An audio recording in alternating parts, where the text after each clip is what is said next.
If social media feels like a slog for you, or you're unsure of how to attract the eyeballs of millions to your content, let alone just a few thousand, maybe 100, well, then you're probably doing it wrong. Just kidding. The reason you're not seeing the result you want from social media is probably because you haven't learned how to properly make friends with the unique algorithm on each platform. In this brief video, right here, today, I'm going to teach you what a marketing flywheel is if you're not familiar, and then share with you our exact visual plan for how our new marketing flywheel that we are using within our own company here at Growbo.com to grow to $1 million in profit per month. And when you stay until the end of this video, I guarantee you're going to get at least one or two, possibly significantly more, but one or two motivating insights that are going to make it more than worth your time that you'll be able to apply to grow better, smarter, a lot faster. If that sounds good to you, let's go. But first, by the way, if you don't know who I am, my name is Matt Ackerson. I'm the founder and CEO of Growbo.com, which gives businesses an instant marketing fulfillment team without the headaches of hiring and managing. In 2021, we hit 1.2 million in revenue, achieving multi-million-dollar status thereafter. And more recently, though, we have hit a wall. And I'll talk more about that and how this video is relevant to that, and probably how you can probably relate in a key way, because what is happening to our business in terms of marketing is happening to probably your business too. But I'm creating these daily videos to help me focus on the hyper growth goal of achieving $1 million in profit, not revenue, $1 million in profit per month, while giving you a real world, relatable playbook of lessons, tactics, and strategies to help you achieve similar results for your business. All right, so you've probably tried posting on social media. Maybe you've even done it consistently for a while, but you're not seeing results. Or you didn't see results that motivated you enough to keep going with it. It just feels like one of those marketing activities that so many people say you can and should be doing because, oh, it works and look at all the opportunity and it's working for all these other businesses over here. It totally could work for your business too, but it's not working for you, at least not at the scale that you want it to. In my video yesterday, I talked about the concept of a marketing flywheel as the solution to the problem of how to get seen on social media and earn millions of views, subscribers, and leads. In the case of a marketing flywheel for social media, it's about figuring out how to get into a situationship, word of the decade, I guess. It's about figuring out how to get into a situationship with the algorithms of each social media platform.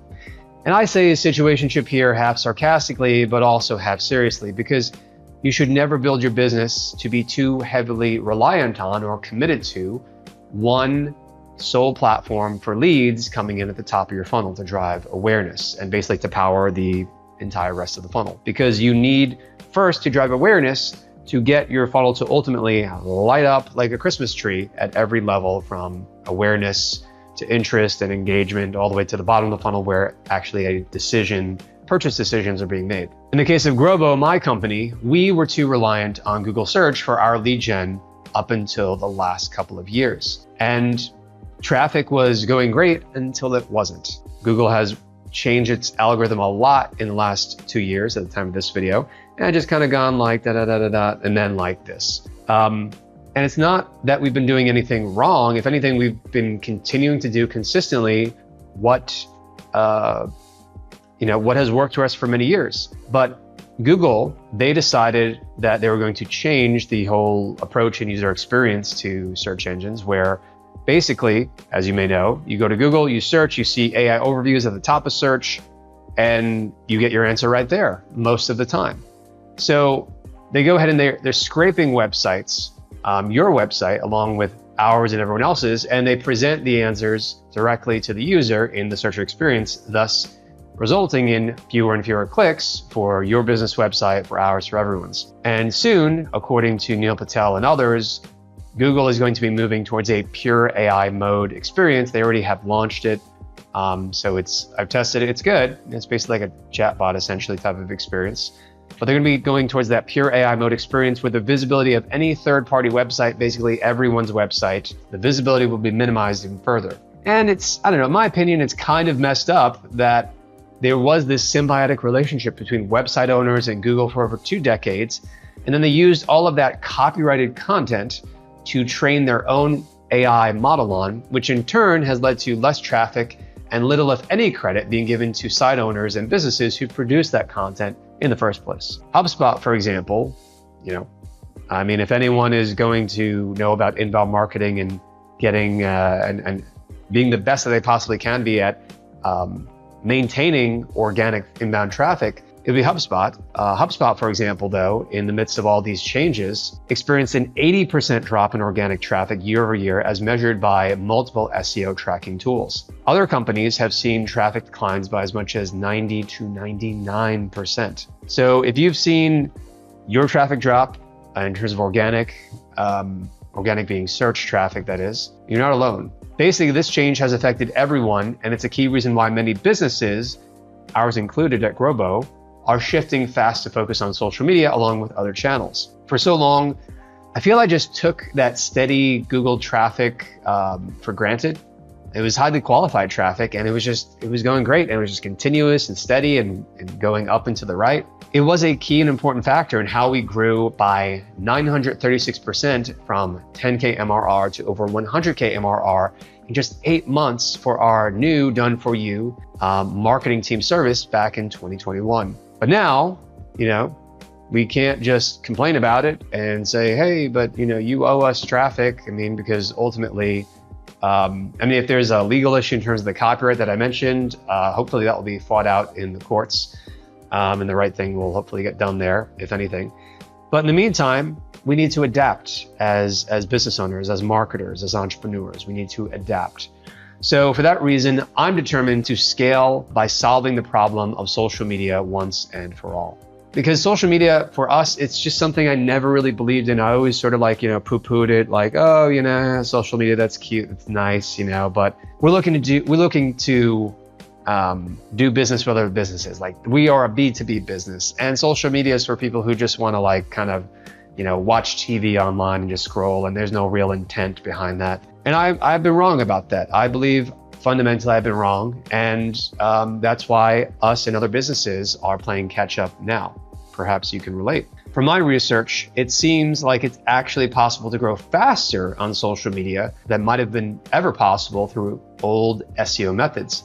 And this is partially because social media algorithms are your friend as long as you choose to see it that way and know how to make friends with the algorithms. Basically, the algorithm, they want content that's gonna make their users happy and spend time on the platform. And if you give the algorithm that, they will give you visibility.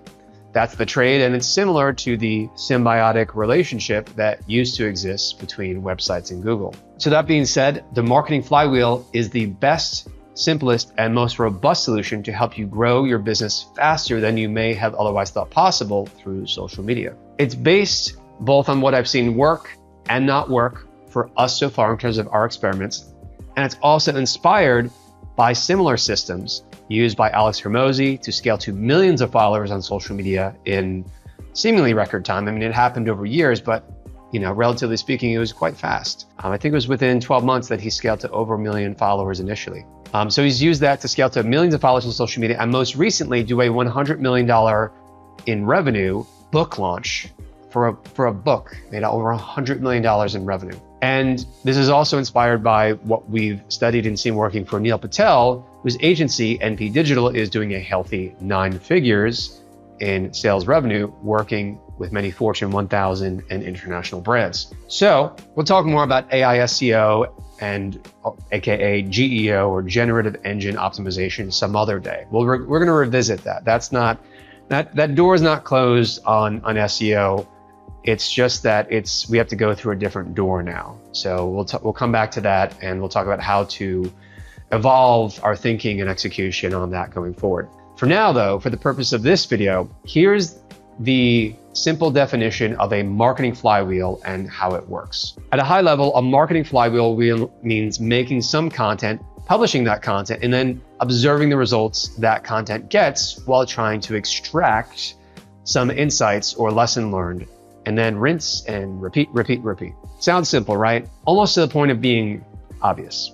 Yeah. Okay, so here is where the rubber really meets the road, though. First, most businesses aren't even doing steps 1 and 2, which is you make the content and then you publish the content. Second, those who do attempt to do it, they put out weak or low quality content, oftentimes just some AI slop, especially nowadays, because there's so much hype around AI and we just overestimate its capabilities. And plus, let's be honest, we're lazy. If we can do less work, we want to do less work. So oftentimes it will be just low quality, weak content, maybe AI slop. Thinking and creativity, it takes a bit of effort to do it well, to do it right. Third, those who are practicing social media marketing, and be honest here, we don't do it consistently for even as little as 30 to 60 days or more at a time. I mean, the drop-off rate is so high. You start it and it's like, oh, okay, maybe I'll do it once a week, and then you miss a week, or do once a day, then you miss a day, then a few days, and you're like, oh, it's not really working, and I'm just gonna go pursue this other strategy or tactic over here. This other system's more proven, and then you try that, and it's kind of like you don't get results from anything because you're not fully committed and consistent, and you're not putting in the reps in order to build the mental muscle to learn, what is actually going to work. Learning being the key operative word here. But here's where and how the marketing flywheel helps you get results faster. It works because, one, it assumes you actually do what others are unwilling to do, which is to actually do the work, to put the reps in, to be consistent, because that's how you succeed. Because if it's hard for you to do and to be consistent at it, and it is a challenge, it's far from impossible, then it will also be hard for others. What is hard for you is hard for others. And thus, if it's hard for others, less and less people are willing to do it. That's why the more difficult something is, the less competition you actually have. And that's a really positive way to think about it. Because for every level of complexity, for every lesson that you learned, again, you're getting ahead of others, and you're also competing with fewer individuals. And I think that's a really optimistic way and realistic way, but also a positive way of looking at it, because it's the truth. So this is why if you do what others are unwilling to do, you're much more likely to not just be successful, but to accelerate the rate of progress, and you're going to see, or be more likely to see, compounding results. And that's going to give you further kind of just fuel, that those really strong dopamine hits that are going to motivate you just to naturally be disciplined and naturally keep pushing forward. Second, though, it's about doing it repeatedly, and then here's the secret ingredient: maxing out the number of times you can turn the marketing flywheel in a given week. This last part is critical, especially when married with the first. The whole idea here is that each turn of the marketing flywheel produces some different result, some unique set of data, which is an opportunity to learn.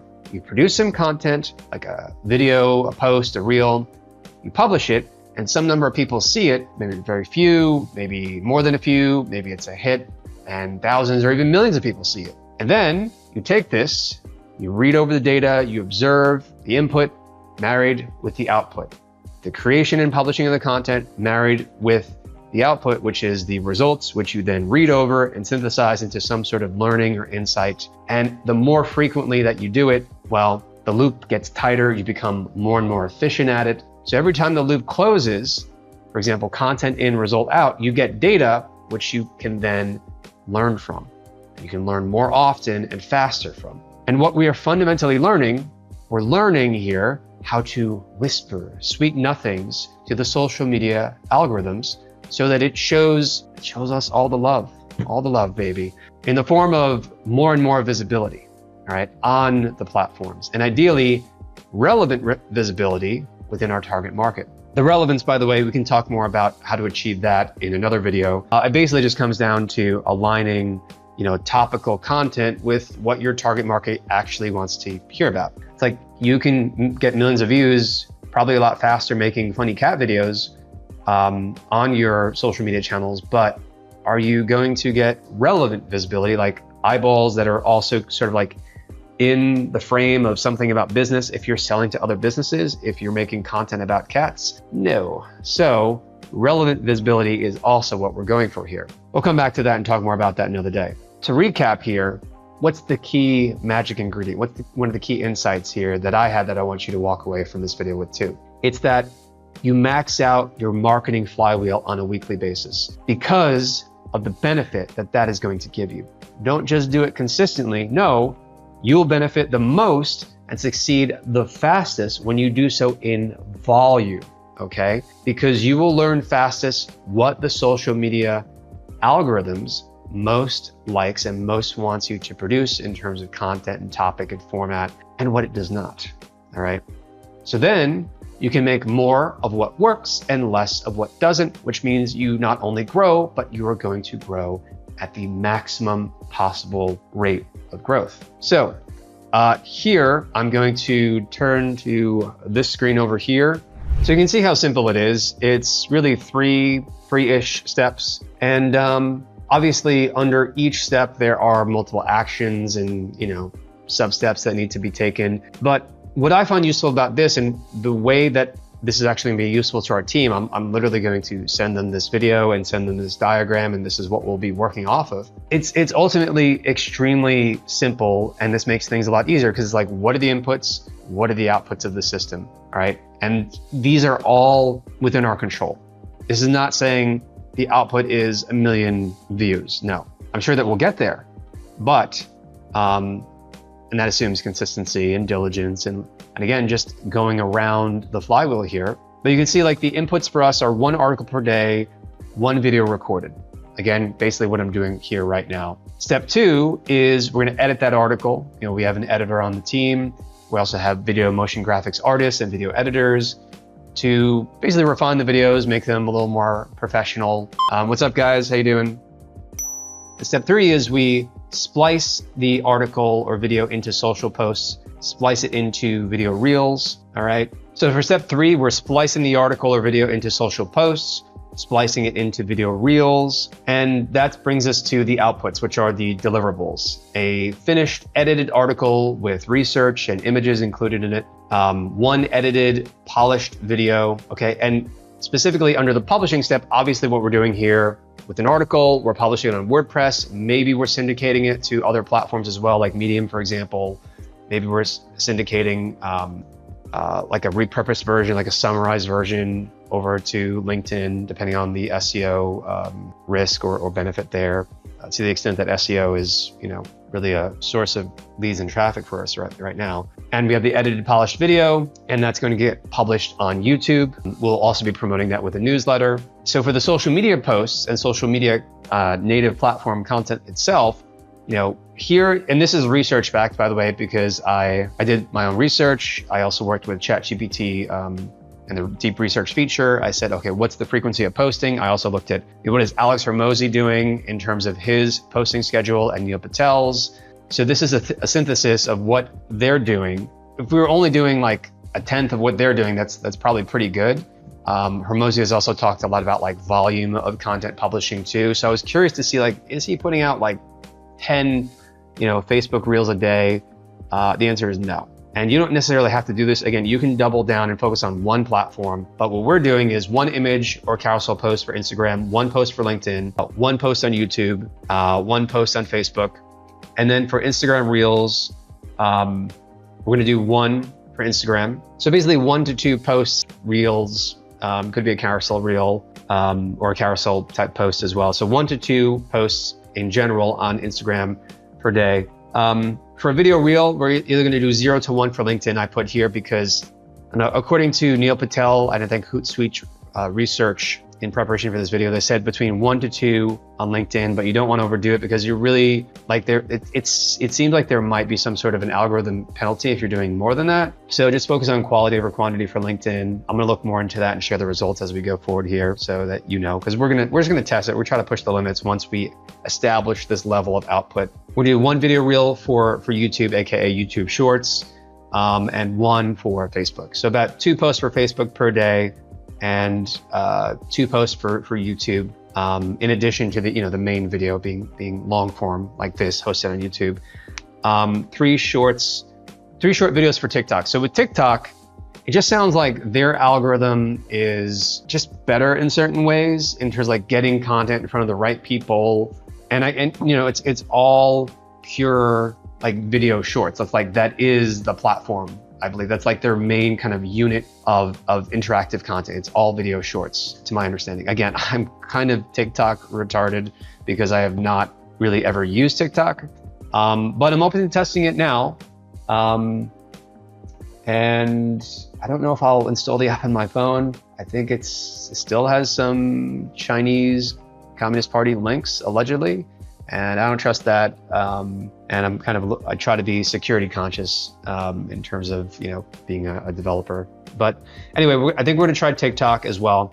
In terms of tools for how we're actually gonna do this, I don't think the tools matter that much. So we might just start up doing it manually. I've actually heard that there are some benefits to doing it manually versus using a third-party tool like Hootsuite, for example.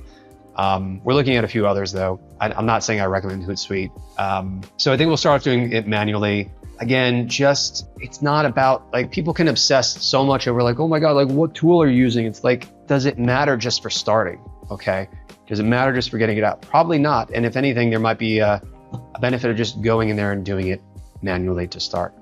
I'll confirm on that from testing going forward. The inputs, once we have made something and we're publishing it, right? That's just like kind of the key, the core. So just focus on that to start, and then kind of start to accumulate the data. And then, you can start doing a full loop of the flywheel, I recommend.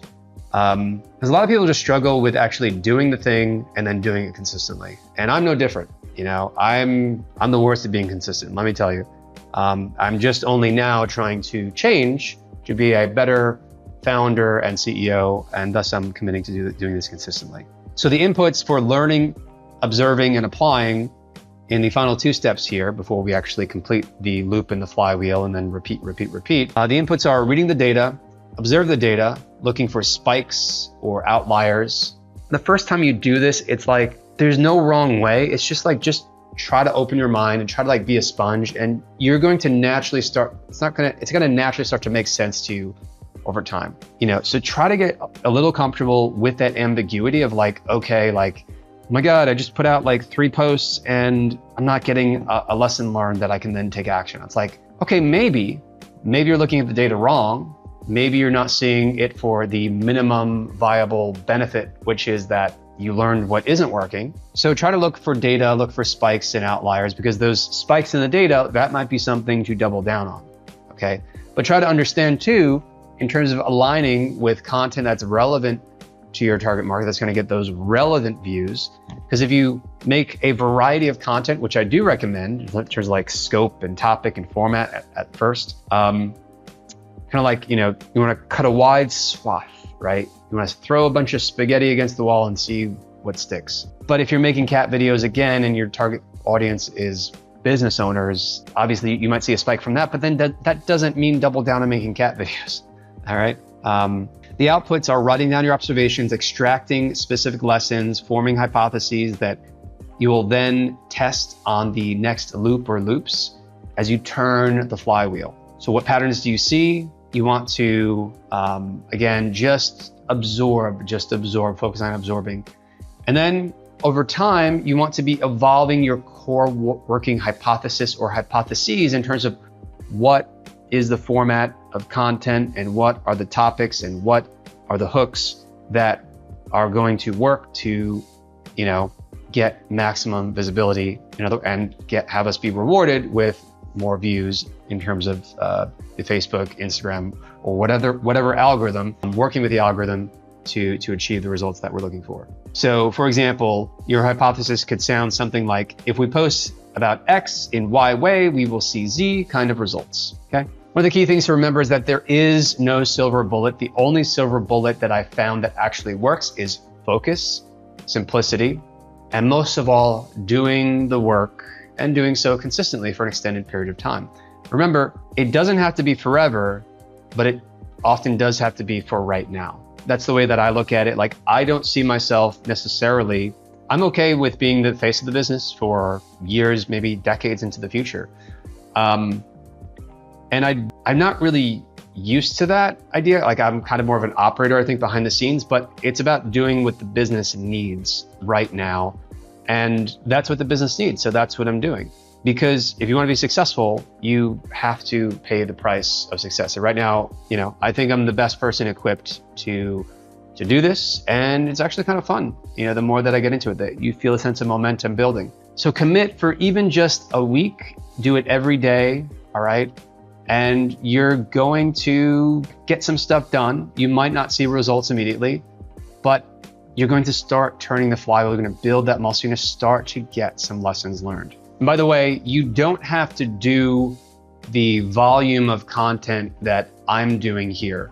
Okay, the main thing, again, just focus at least on the first 2 steps of the flywheel. Make it a mini flywheel if you need it. Like make content, publish it. Make content, publish it. Okay, but and you can just focus on one platform and be extremely successful on that. My goal might be different from yours. My goal is for us to succeed with an omni-channel approach. Plus, I have the benefit of a team of human professionals at my company Grobo who are going to and are literally, as we speak, helping us to produce this higher volume of content, which is a lot. It's a decent volume of content just for starting out. I definitely couldn't do it without them. But again, you don't have to produce at the same volume of content, but do as much as you possibly can, right? Again, you want to max out your flywheel on a weekly basis. But by the way, if you want your own instant marketing team to whom you can delegate and 5 to 10x your marketing output, you should know that the reason that I have a marketing team in the first place is that I literally built Grobo to solve this exact problem, which is my problem and the problem and a need that many businesses have.